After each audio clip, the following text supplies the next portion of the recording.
Welcome back to How to Tickle Yourself. I'm your host, Duff McDonald, along with my co-host, Matt McButter. Today's guest is a man as close to our hearts as you can get here at How to Tickle Yourself. He wrote our theme song, which you listen to at the beginning and end of every episode. Paul Reddick, one of the great blues singers, songwriters, and harmonica players of our time, blessed us by shining a beam of his creative light our way during quarantine, and we cannot thank him enough. Our theme song is the reason we win all the big awards. I first came across Paul in the early 90s when he was fronting the group The Sidemen, with whom he released 4 albums. I used to go see them play at Toronto's Silver Dollar Saloon, where Paul's harmonica mesmerized me. He's since gone on to a remarkable solo career, releasing 4 studio albums of varying kinds of greatness: Villanelle, Sugarbird, Wishbone, and Ride the One, which is on the shelf behind me. And most recently, a blistering live album called Live in Italia. His streaming concert series during quarantine was so good I felt compelled to mention it in my book, Tickle, as an example of the fact that life not only didn't stop during the pandemic, but that people were still making great art in the face of all that fear. Matt and I are not his only fans. Often referred to as the Poet Laureate of the Blues, he won Canada's Maple Blues Award as Songwriter of the Year in 2008. His songs have been used in several feature films, including Two If by Sea and The Evel Knievel Story. He is quite literally one of Canada's best live acts, a combination of an incandescent bluesman and sly humorist behind the mic. I've been telling Joey for years that seeing Paul and his lifelong musical collaborator, Kyle Ferguson, play live is one of life's musical treats. But it wasn't until just recently that I realized I'd been robbing my wife of that gift by not just getting in the car and going to see him play, even if that meant driving to Canada. So a little over a month ago, we jumped in the car on a Friday morning and we're sitting comfortably on a couch at Sauce on Danforth in Toronto in time to see their second set. I've been trying to describe to Joey just what hypnotic musical magicians Paul and Kyle are for the better part of a decade. It took about 10 seconds of the first song they played for her to turn to me and give me a nod of understanding. But enough about me. Listeners, the universe is music, and every now and then, individual human beings get in sync with that music and become a conduit for the rest of us to enjoy it, a channel through which to hear the sounds of universal love. Paul Reddick is one of those people. He brings us the sound of everything. Thank you for joining us today, Paul. We are so happy to see you again. Thank you for all the kind words. It's nice to be here. Thanks for having me.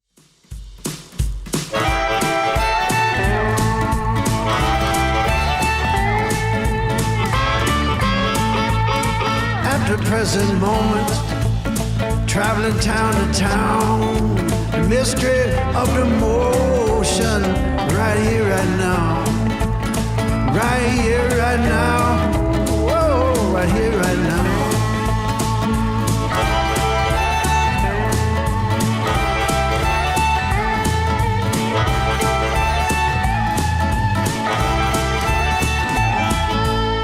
So, first of all, just so we can say it again, and Matt, you can say it too, thank you for our theme song. It makes us one of the best podcasts out there, and it makes me happy every time I hear it. I listen to the whole thing every time. It's so good. It was fun to write it. It took a while. I had to, to try to express the subtlety of your idea through a simple lyric.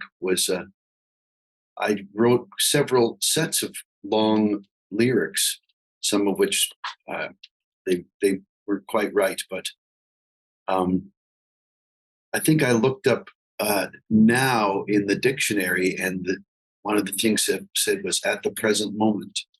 It was that began the the lyric. That was the repeating line. So it's very literal. So was it you who wrote it, or this guy named Zeke Pippin? Who is Zeke Pippin? Zeke Pippin he's a fantastic musician as well. He's actually the character in a children's book by a guy named William Steig, and which was a book that I had when my kids were little. And it's a very funny book. And William Steig's children's books, I would say, are the best children's picture books, and he's got some small novels as well. It was about a pig that played there. He saw a harmonica fall out of a garbage truck, and he took it home and cleaned it with his father's schnapps and a toothbrush. Anyway, I had a gig in Toronto at a big theater, and sometimes when you have a larger gig, they're nervous about filling the room up. So they have a thing called a proximity clause, where I wasn't allowed to play in Toronto for a month before the gig and a month after the gig. So I made up this fake name in order to continue playing, because I had gigs booked. And so primarily at this one place called Sauce, I become Zeke Pippin, and my bandmates are my brothers. And there's Zeppelin, Zach, Zane, Zoltan, and then the girls Zinnia and Zelda, who come and go either in our imagination. And each week, when I do a social media post, I'll say that we've been on tour, and usually it's somewhere far away. Like we've done a 5 islands in 5 days South Pacific tour. We talk about that during the gig. We did the other thematically was 5 fjords in 5 days in Norway. We've played in Eastern Europe, played in South America. We played in Japan. Last week we were in New Zealand performing at the Hobbit town, which is the set from the Lord of the Rings, for a reunion of the second cousins once removed of the original cast. So you're fun. Busy. That's busy. That's a busy calendar. So it started off as a loophole for circumventing the program. It became a wormhole. I had early on in my career, as a journalist, I was working at Time Inc., and they didn't let us freelance for other places. So I too sought a loophole, and my pen name was Desmond Wolfe, which I'm sure you've seen the movie Withnell and I. At one point in the movie, he's walking down this field with Marwood, and he says, "What do you think of Desmond Wolfe?" And Marwood says, "I don't know what you're talking about." He goes, "I'm thinking of changing my name." So that became mine. It's remarkably fun. And when I do gigs under my own name, I have nothing to say. I'm entirely dull. I have no news. So lying, as Bob Dylan well knows, is much more interesting than telling the truth. Okay, so now you've forced me to skip ahead to a late question. You are a huge Dylan fan, like me. Tell us, you just gave us one. Tell us something as a songwriter or performer. What makes him so great from where you sit? Bob Dylan? Yeah. Oh, it's difficult to. There are a lot of people writing a lot of books about that, so I don't know if I could summarize easily in a few sentences if I'm worthy. But he's certainly good at rhyming. Yes. He's very good at rhyming. I love the way he's so funny. And I mean, who knows the mystery of those songwriters, him and Leonard Cohen, all those great guys. They managed to be who they are, thank God. And, they certainly, if ever you believe that music or songs can be something, they fulfill the dream of that and makes it true. Mm. The sense of humor. I think is important sometimes, right? I mean, in whatever you do. I mean, everyone, want to take yourself seriously in whatever your endeavors are, but not too seriously, right? I mean, it must be unusual to be an artist. Certainly, I know that those people are driven and have incredible energy, but it must be quite a thing to become the greatest poet songwriter ever. I'm not sure how you deal with that. Then maybe joke around once in a while. I don't know. So, all right, switching gears.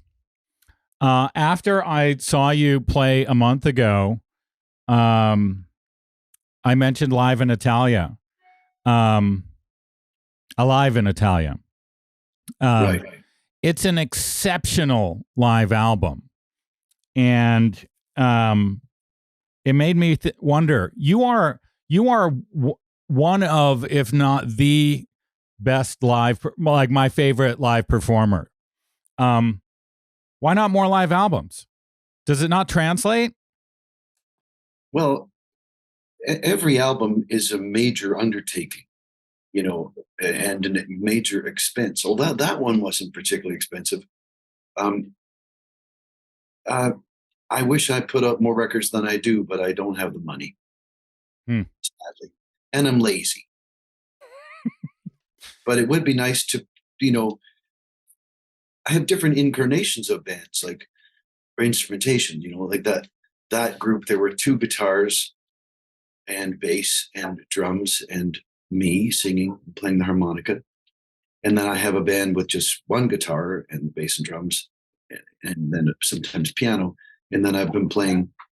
Zeke Pittman uses upright bass and usually 2 guitars, often acoustic guitars, and sometimes it's just guitar. There's a lot of different sounds and ways that the songs are presented and feel. So it would be nice to get a record of them all. And I think the next album, which I'm recording in May or June, I think I'm going to lean towards an acoustic record. Wow. Cool. Okay. Did I answer your question? You did. How about a Tickle question? This is a tough one too, because it's about creativity. But I imagine songwriting has some kind of, you got to grab hold of a thing as it's floating by, and I'll just call that the tickle for purposes of conversation. Can you tell us, as a great, you are a great songwriter. Can you tell the listeners out here, how does one go about writing a song? Like, how does it start? Where does it come from? What do you do with it? Like, how do you take a thing from nowhere to somewhere? Well, it happened in a variety of ways. I very often collaborate with guitar players because I don't play the guitar. I don't play a chordal instrument.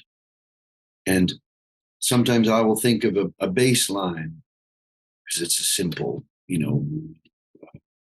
bouncing ball kind of version of the song, and present that, or sing that into my phone, get together with the guitar player or piano player and experiment with that thing and see how it begins to emerge from the bass line, based on it emerges differently depending on which guitar player or the musician I work with, depending on their vocabulary.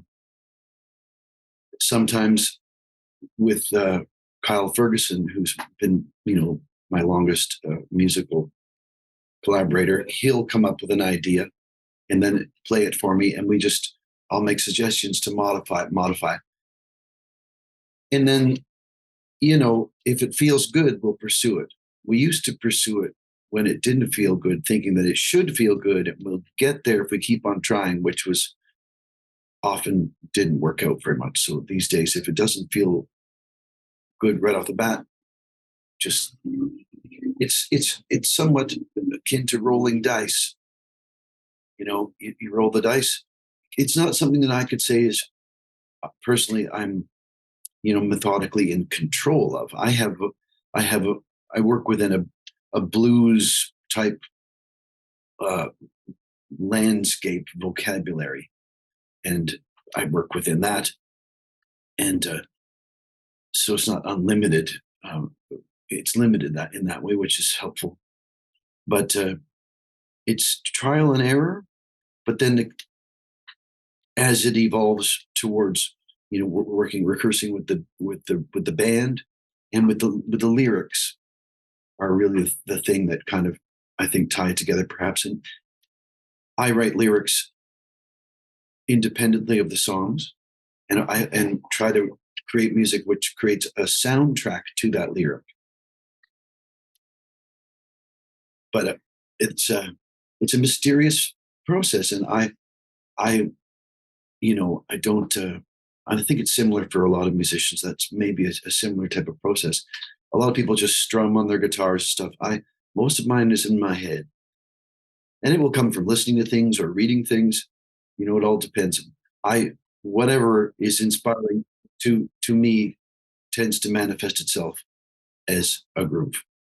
I one time took a pre-university course when in my 20s, because I didn't do my homework in high school because I was playing the harmonica, and I had this series of labor jobs which separated me from my natural peer group, which was not necessarily truck drivers.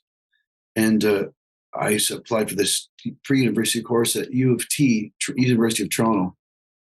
And one of the things we would study, we studied a Shakespeare play, and I would find that there'd be a moment where it was very inspiring, and my foot would start to tap, and I would want to play. So I didn't finish the course.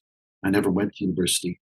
And I've continued with the previous peer group for most of my life.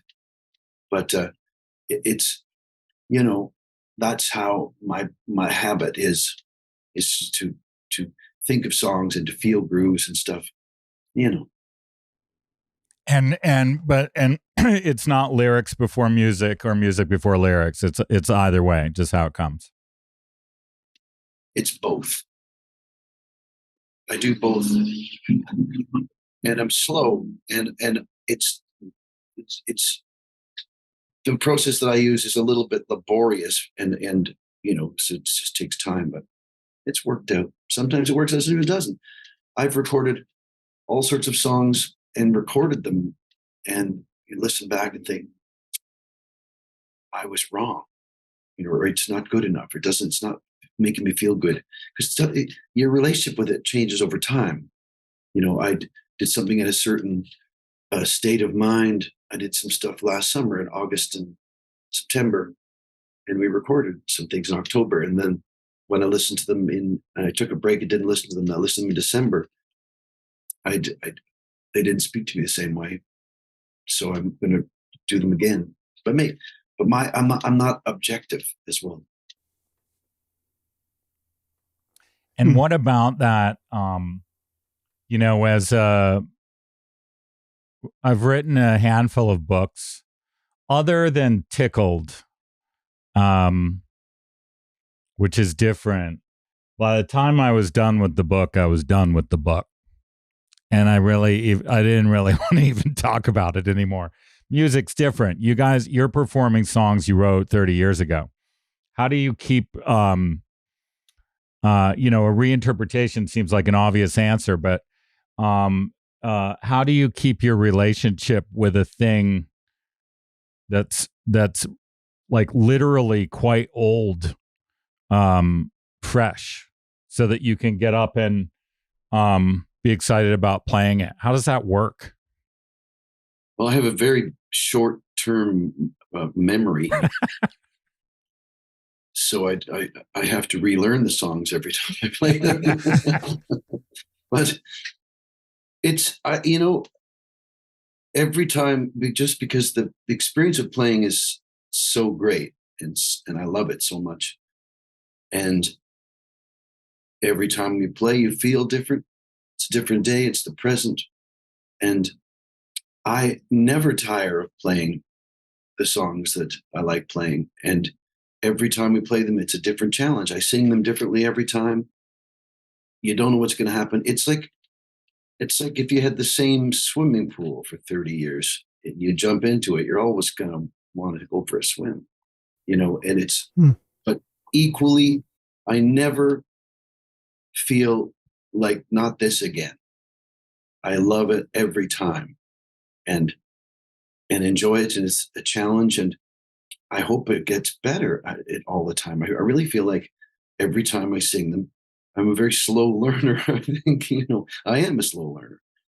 But it's what's the exact tempo going to be? What's the exact sound going to be in the room? How does the guitar sound? How does the bass player feel? How do I feel? What condition is my harmonica in? What condition is my voice in? The variables are the same as anything. Same as just the variables of your life. But for some reason, I don't, or for many reasons, I don't tire of the good songs.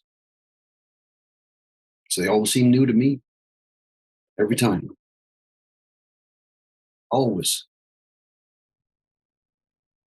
Yeah, I guess the music is what changes it, because I look at my written word. I'm also not writing songs. I'm writing sentences, and I'm just like done with them. Matt. Well, it would be different, Duff. I mean, if you had to do a reading of, like a Money magazine article that you wrote in 1997, and you had to go and stand up and read that in public, it just wouldn't be. It just wouldn't be the same. It's not the same thing. Yeah, well, and you're talking about something that's been written down already. Like the songs are in the air. Like you had mentioned, I saw you about the record Alive in Italia, and I said I'd never listened to it. And I hadn't listened to it because I don't listen to myself on records. I know I might have listened to it once just to check out the mix or something, but I don't listen to my albums, And when I do, I always know that what I'm doing live is better than what's recorded.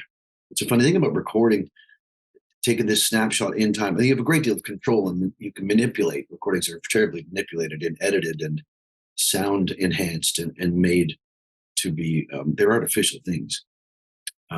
But I think reading your own book and listening to your own record might be similar, whereas playing live. Yeah. Okay. No, that makes sense. Speaking of manipulation, I, maybe I don't pay attention enough, but only this last time seeing you did I fully sort of grasp your mastery of what is it? Is it a wah-wah pedal? What do you have for the delay pedal? Delay pedal. Is that your main go-to live? Is it your favorite thing? Sound? Yeah. I like that I have a delay pedal and another little pedal that makes it sound a little crunchy, gives it some rasp minorly. But I don't, the blues harmonica is something that I don't really do. It has a particular sound. It's based on the sounds that were created and the amplifiers and the recording equipment that existed in the 1950s in Chicago, primarily, Chess Records. And the blues harmonica these days is a very, what's the word? Faithful interpretation of those sounds. I don't really want to do that or be that. And I'm not interested in reproducing those. But I like to have some texture with the harmonica, because the harmonica is kind of like it's the musical equivalent of. They could have used them like when you don't have your seatbelt on. or your car doors open. It's a noisy little thing, so you can enrich it, and the delay pedal kind of compounds the note somewhat. Plus, gives it, this echo. And a lot of the songs, it's nice to have it reverberate in a way that creates a mood, sort of a dreamier mood. I enjoy using it. If you don't listen to your own records, which we can understand, what are you listening to now? What's got you inspired? Well, I listen. I speaking of Bob Dylan, I had bought his book about the philosophy of modern song, and I'm in the process of reading that. And then there's a playlist on Spotify which accompanies that in the order that the songs appear. I listen to some of that, and they're all compelling songs. The whole, of course. And I don't really listen to blues music particularly. I was listening to some of the Alan Lomax prison recordings, which to me in blues, they're kind of the ore, the raw. They're somewhat unprocessed. They're field recordings. And I listened to I was listening to Scarlatti records, a piano record by this guy named Ivo Pogorelic. I'm not sure if that's how to pronounce his name.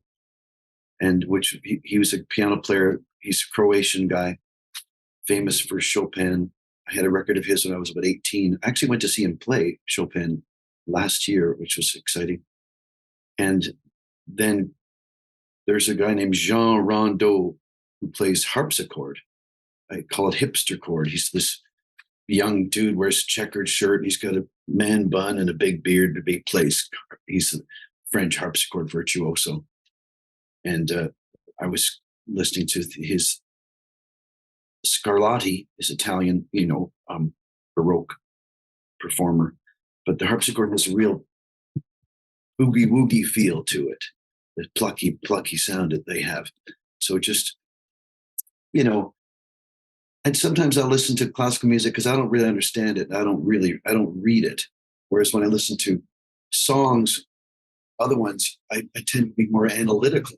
I'm always listening to songs, good songs, and thinking, how is it? What's been happening there? What's this? What's that? I'm taking them apart somewhat rather than just listening to them as is. It's a combination of both those things. But I do listen to music. I'm like a geezer. That Bob Dylan's list was a list of a geezer as well. There weren't too many contemporary songs on there, and but I don't listen to the radio. I don't have a TV. I'm somewhat of I listen to what I like to listen to, but I do hear other things. I have some young friends. There's a woman I know. She comes over to my apartment sometimes after we come home from the bar, and she'll play me music all night. And it's all things I've never. She's young and she listens to all this music, so that's been educational for me. I like it all. What about your songwriting's so beautiful too. I'm curious as to who are you reading now? What are you reading right now? Oh God,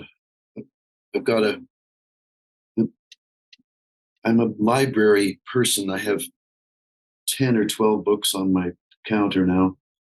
I'm reading a book actually about the history of country music recording called Rural Rhythm, which talks about the lyrics of country music. It's a very good book, a lot of pictures as well. I'm reading an interesting kind of book documentary about Leonard Cohen. It's 3 volumes long, where it's a series of short interviews, like a documentary would be. And I'm in volume 1.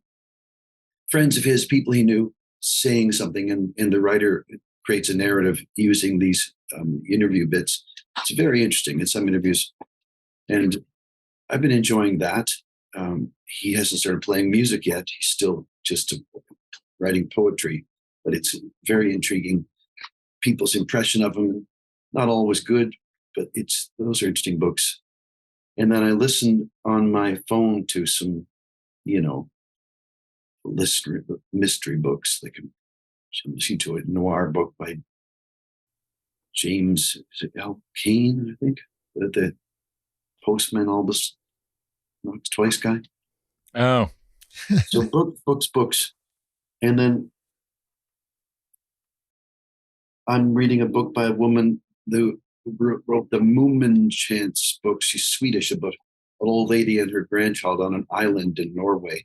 Sounds like Zeke Pippin's grandmother, but it's a beautiful book. It's somewhat random. I subscribe to the New York Times book review book email, and very often I'll just read something and think that looks interesting, and then I'll order it from the library. Then it'll come in 6 months later, and I'll think, what is this book, and why did I order it? I have no recollection of having done so, but usually they interest me. But it's like it's my own book club surprise. I surprised myself. Awesome. The other, another of our favorite guests, Crazy Legs Conti. He's the other guy I know who's a big library guy. He actually uncharacteristically bought the latest John Irving and gave it to me the last time I saw him. He says it's great. Ski lift one? Yes, the last chairlift. The chairlift, right. Yeah, I've got that on hold, I think. Being a musician, I don't make that much money, but when I have money, I spend it. So the library allows me to be a consumer, rather reckless consumer, except it doesn't cost anything. But I've got way too many books, but it's great. And I do have my own. I have also a background of a library over there somewhere.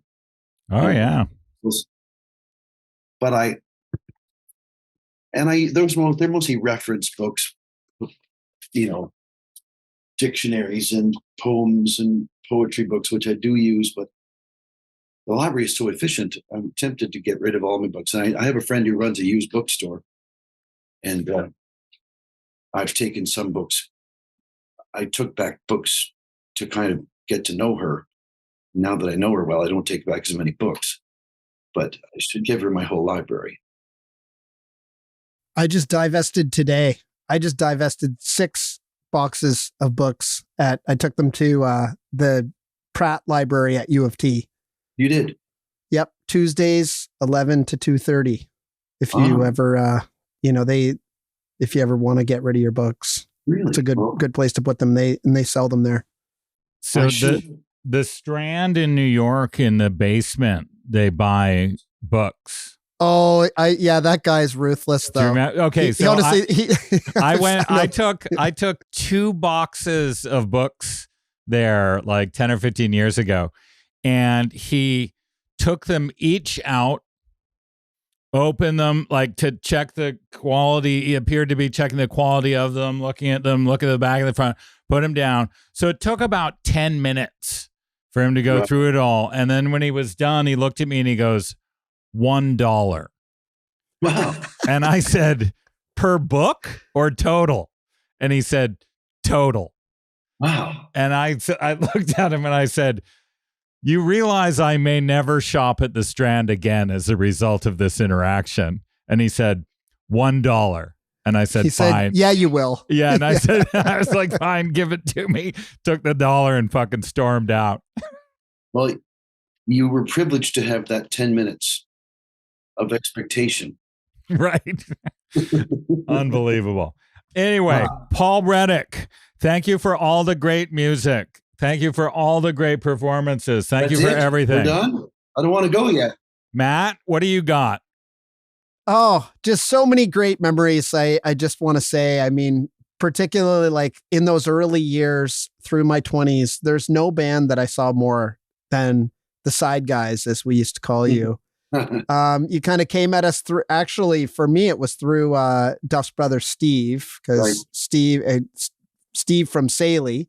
Saley was friends with Dave, Greg's brother.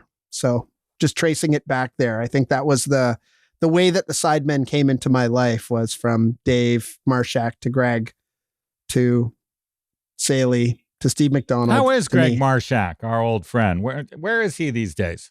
Greg Marshak played the bass in the group The Sidemen, and he's a lovely, sweet man, continues to be.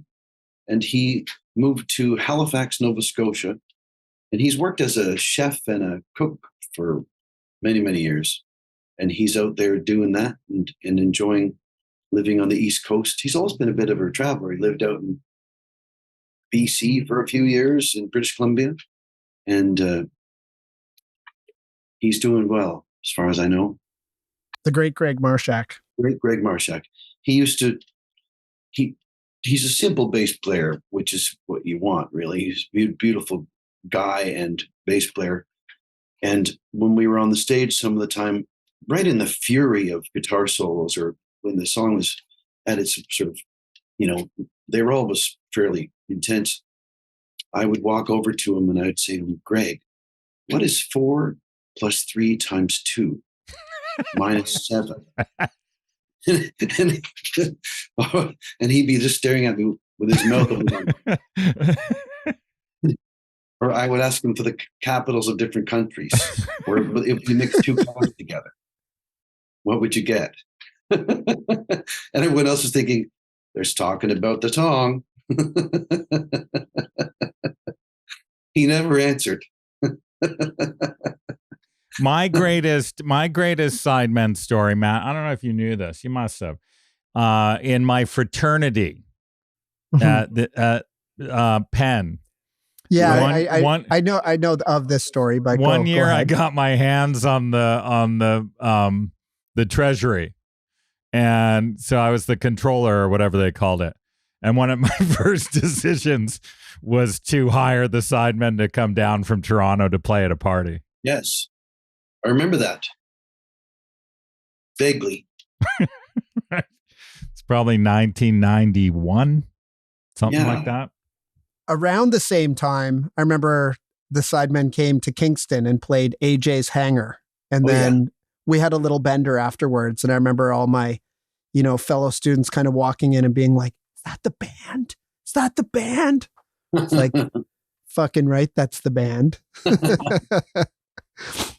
was I remember just an incredible show. Very memorable. It was a good band. The attack of that band, like the intensity and the energy, I'm not sure where it all came from, but very intense. Like we just go for it the whole time. It was like playoff hockey, every time we played. It was desperate to. It's a nice thing with music that there isn't another team. You lose. you lose the gig.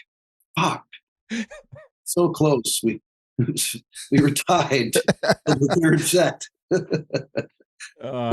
No, that you guys were like definitely my favorite bar band of all time. I haven't seen any others that even come close. That's why I was so shocked that I hadn't gotten Joey up there until 1 month ago. My bad. I think that Kyle and I are playing better now than we used to. I mean, we're just a little more. We're getting better all the time. I mean, that's going to change soon. Downhill is on its way, but at this moment, we're still You're cresting. You're cresting. Doing all right. I don't look forward to that first bit of turbulence where I go, what was that?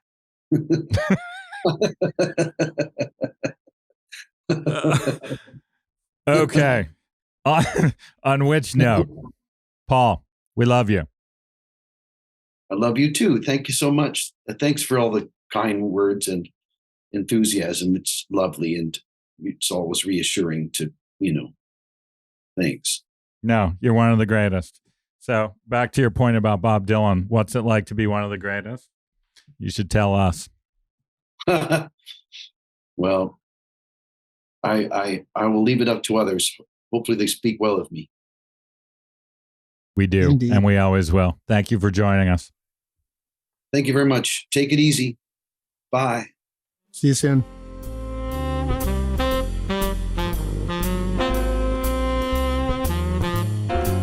So that's the great Paul Reddick. It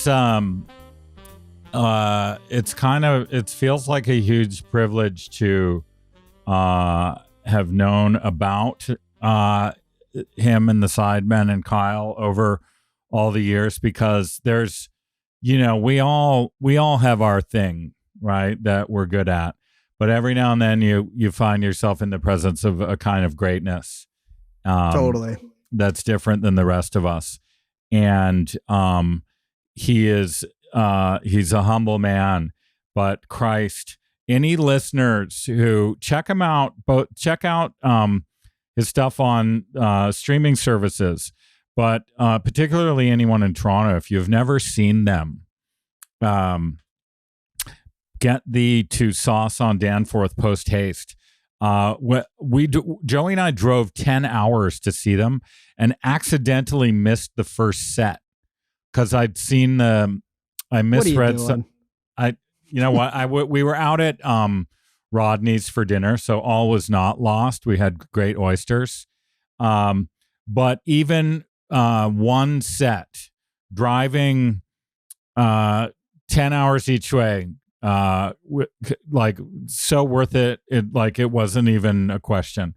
Yeah. Phenomenal live musicians. Phenomenal. It's been too long. I got to go catch them again. So yeah, Sauce on Danforth on Fridays. The Pippin brothers. Yeah, the Pippin brothers. Check Paul.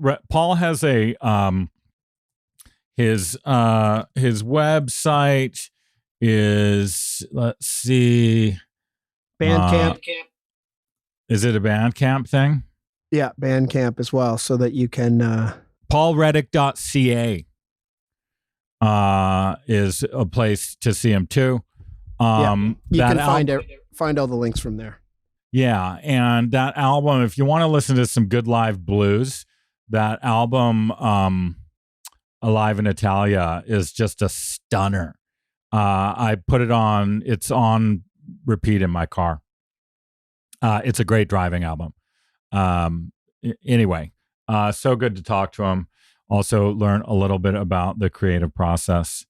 Yeah. So I've got one for you. Although Okay. I'm a little worried now. Listeners, we are the last show, Andrew Steiner, may well have been our 100th episode. I think Matt, you were on vacation for our 100th episode. Story of my life. So here we are.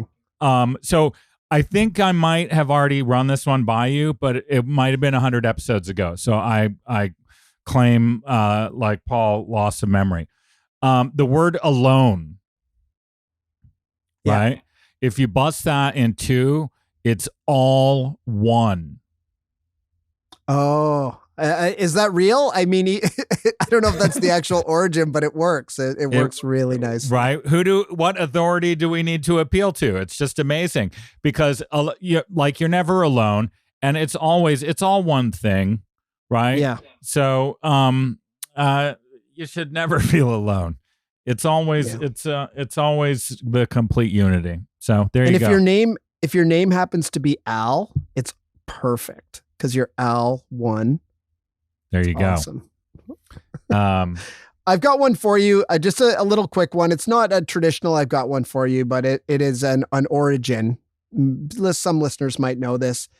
And it actually comes from longtime listener, my cousin on the West Coast, Dan McPherson. And it was Gesundheit. I mean, German, anyone who speaks German probably knows this, but when you say Gesundheit, it literally means good health. You're wishing someone good health after they sneeze. Oh, I didn't know that. He just messaged me that out of the blue.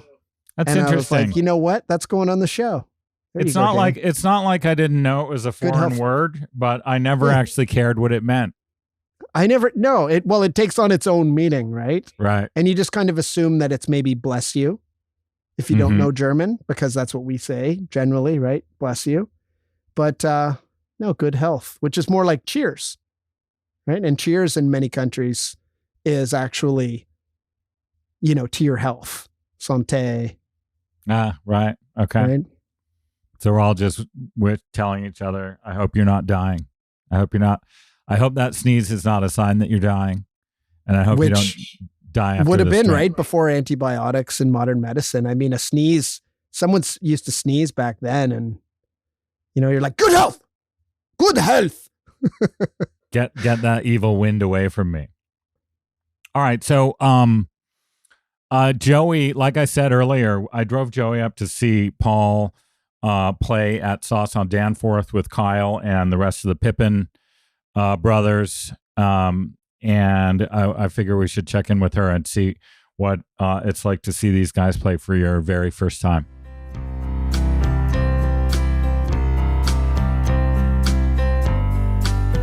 So here we are again with the Sage of Sages. I hear you're going by a new name, Joey of Rockledge. Is that true? That seems to be the case, yeah. So, Joey of Rockledge, I after years of telling you about Paul Reddick and Kyle Ferguson, finally got my shit together and got us into a car on a Friday about a month ago, and we drove up to Toronto and saw them play at Sauce on Danforth.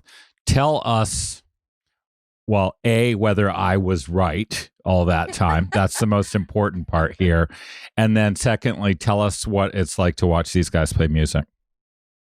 Duff, you were right. They were amazing. They blew my mind. Like it's Sauce is like, it's a very intimate sort of little club, and but their sound is like, it's like intricate and big, but also gentle.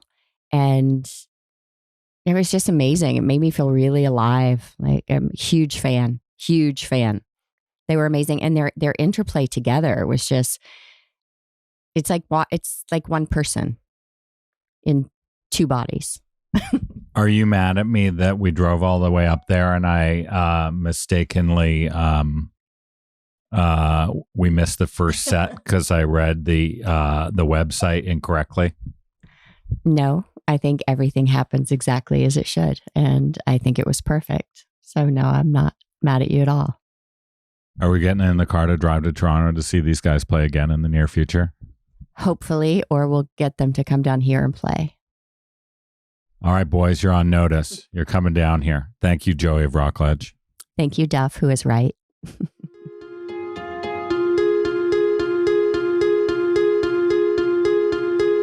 All right, there you have it. So closing out today. I do not have Aurobindo again. I've been a little lax on reading Aurobindo recently. I've been reading too much of Nisargadatta Maharaj. But I stumbled on this one last week in his book Self-Love. And it seemed apropos. Because, when you listen to the blues, like Paul said, he's not a completely traditional blues singer. He's got a far more sort of expansive understanding of the blues. But even so, blues songs tend to have this feeling that they remind you of like age-old truths, right? Mm-hmm. The things about love and loss and whatever. And Nisargadatta was talking about the fact that, I brought this up before on this show, that that we don't really learn new things. We uncover the things we already know, right? That's where we talked about discover, the word before. It's like peeling back the covers on your knowledge. So here's Nisargadatta. He said, all knowledge is old, but because of our late understanding, we think it is new. It's totally true, right? Mm-hmm. Nothing's new. You're just uncovering something that you've known all along for eternity. Well, Duff, I know you haven't sneezed, but I'm going to wish you a Gesundheit, and also a Gesundheit to Paul Reddick, our awesome guest today. All right. Thank you. And I wish him the same. Thank you, listeners. We'll be back with you in a week. Bye-bye.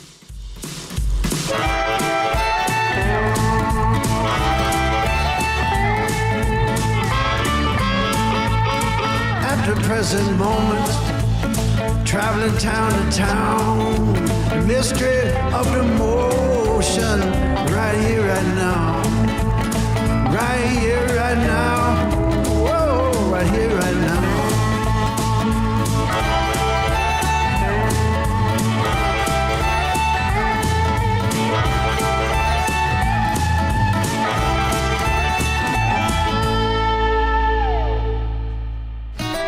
You've been listening to How to Tickle Yourself with your hosts Duff McDonald and Matt McButter. You can help us by liking, subscribing, and sharing this podcast with others. You can talk to us and see what else is happening on Instagram and Facebook at How to Tickle Yourself. This program was recorded in Studio B of the historic Rockledge Recording Studio and the Tunnel under Arundel. Right here, right now, our original 16-part theme music was written and recorded by the legendary Paul Reddick and Kyle Ferguson of the Sidemen, with the brilliant Steve Mariner on bass and drums and in the mixing room. The podcast is produced and distributed by Storic Media. Our editor is Andrew Steiner. Our coordinator is Samantha Abramovitz. Our producers are Kristen Verbitsky and Chuck LaBella. For more information, visit storicmedia.com. That's STORIC media.com. My love, my dear,